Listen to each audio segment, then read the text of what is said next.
तो कोरोना के खात्मे के लिए अभी तक कोई भी वैक्सीन या दवा नहीं है, फिर भी लगातार ठीक होने वाले मरीजों की संख्या में इजाफा हो रहा है। भारत में कोरोना से अब तक 1 लाख से ज़्यादा मरीज ठीक होकर घर जा चुके हैं। ये तभी संभव हो पाया है जब देश के डॉक्टर दिन रात मरीजों के इलाज के लिए लगे हैं। इलाज के लिए डॉक्टर किन दवाओं का इस्तेमाल कर रहे हैं, देखिए इस रिपोर्ट में।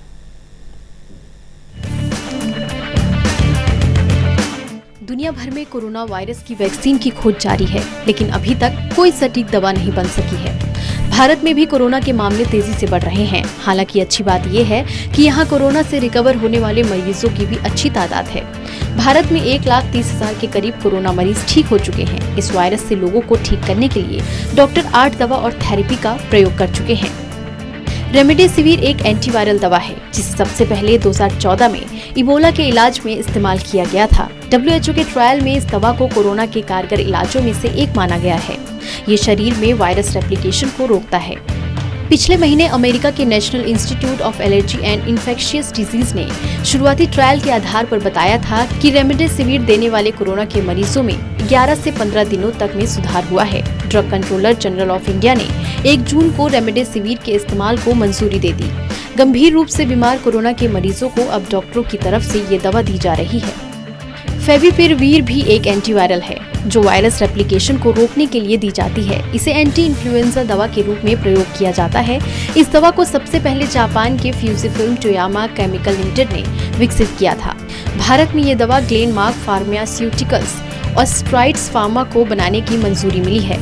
ये दवा कोरोना के गंभीर रूप से बीमार मरीजों से लेकर हल्के लक्षण वाले मरीजों को दी जा रही है। कोरोना के मरीजों पर दवा के तीसरे चरण के परीक्षण के लिए 10 अस्पतालों को शॉर्टलिस्ट किया गया है। टोसिलिजुमाब एक इम्यूनोस्प्रेसेंट दवा है, जिसे आमतौर पर गठिया के इलाज में दिया जाता है। मुंबई में कोरोना वायरस के 100 से अधिक गंभीर मरीजों का इलाज इस दवा से किया गया है। सरकारी अस्पतालों में ये दवा मुफ्त दी जा रही है।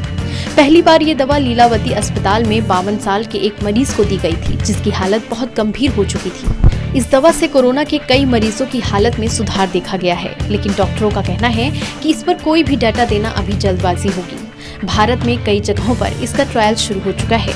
इटोलिजुमैब दवा आमतौर पर त्वचा के रोगों जैसे psoriasis, rheumatoid arthritis, multiple sclerosis और ऑटो इम्यून रोग में किया जाता है। भारत में बायोकॉन कंपनी ने इसे 2013 में लॉन्च किया था। दिल्ली और मुंबई में कोरोना के मामले से लेकर गंभीर मामलों में ये दवा ट्रायल के तौर पर दी जा रही है, जिसके शुरुआती नतीजे जुलाई तक आएंगे।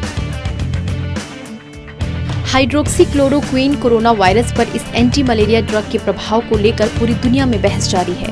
द लेसेंट में छपी एक स्टडी के बाद WHO ने इसका सॉलिडेरिटी ट्रायल रोक दिया था। हालांकि स्टडी के लेखकों द्वारा इसे वापस लेने के बाद ट्रायल को फिर से बहाल कर दिया गया है। भारत इस दवा का सबसे बड़ा उत्पादक है। कोरोना के हल्के लक्षण वाले मरीजों जैसे सिर दर्द, बुखार, बदन दर्द से लेकर गंभीर मरीजों को डॉक्टर ये दवा दे रहे हैं। ICMR के दिशा निर्देशों के अनुसार 9 दिनों तक इसकी कम खुराक दी जा सकती है। हालांकि इसके साइड इफेक्ट्स को देखते हुए इसका इस्तेमाल अब कुछ मरीजों पर ही किया जा रहा है। डॉक्सीसाइक्लिन एक एंटीबायोटिक दवा है, जिसका उपयोग यूरिनरी ट्रैक्ट इन्फेक्शन, आंखों और श्वसन तंत्र संक्रमण के इलाज में किया जाता है।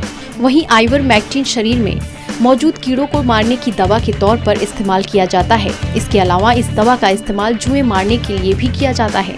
इन दोनों दवाओं के मिश्रण से कोरोना वायरस के मरीजों का इलाज किया जा रहा है। मई के महीने में बांग्लादेश मेडिकल कॉलेज अस्पताल की एक स्टडी में पाया गया कि इस मिश्रण से कोरोना वायरस के 60% मरीज ठीक हो गए थे। मोनाश बायोमेडिसिन डिस्कवरी इंस्टीट्यूट की स्टडी में भी ये पता चला कि आइवरमेक्टिन वायरस को 48 घंटों में खत्म करता है। रिटोनावीर और लोपिनावीर एंटीवायरल आमतौर पर HIV के मरीजों के लिए इस्तेमाल किए जाते हैं। सॉलिडेरिटी ट्रायल में इनकी जांच की जा रही है। कुछ स्टडीज से पता चलता है कि ये दवाएं कोरोना के मरीजों की मृत्यु दर को कम करती हैं, जबकि कुछ स्टडीज का दावा है कि मरीज पर इसका कोई खास असर नहीं होता। भारत में 1 दर्जन से अधिक दवा निर्माता इन दोनों दवाओं की आपूर्ति करते हैं। कोरोना के गंभीर मरीजों को डॉक्टर कभी-कभी इन दवाओं का मिश्रण देते हैं। प्लाज्मा थेरेपी में कोरोना से ठीक हो चुके मरीजों के शरीर से लिए गए प्लाज्मा को कोरोना के एक्टिव मरीजों के शरीर में डाला जाता है, जिससे उस मरीज के शरीर में कोरोना से लड़ने की एंटीबॉडी बन जाती है। दिल्ली के कई अस्पतालों में प्लाज्मा थेरेपी का ट्रायल जारी है। अस्पतालों ने अपने ट्रायल में इस थेरेपी को मरीजों पर काफी असरदार बताया है। प्लाज्मा थेरेपी देने वाले मरीजों का चयन ICMR के प्रोटोकॉल के तहत किया जाता है। प्लाज्मा थेरेपी के लिए उन मरीजों को वरीयता दी जाती है जिनमें साइटोकाइन स्टॉर्म या फिर गंभीर निमोनिया की वजह से सांस लेने में दिक्कत हो रही हो। इन्हीं दवाओं की मदद से भारत में 1 लाख से ज्यादा कोरोना संक्रमित मरीज ठीक हो चुके हैं। Special desk, total news.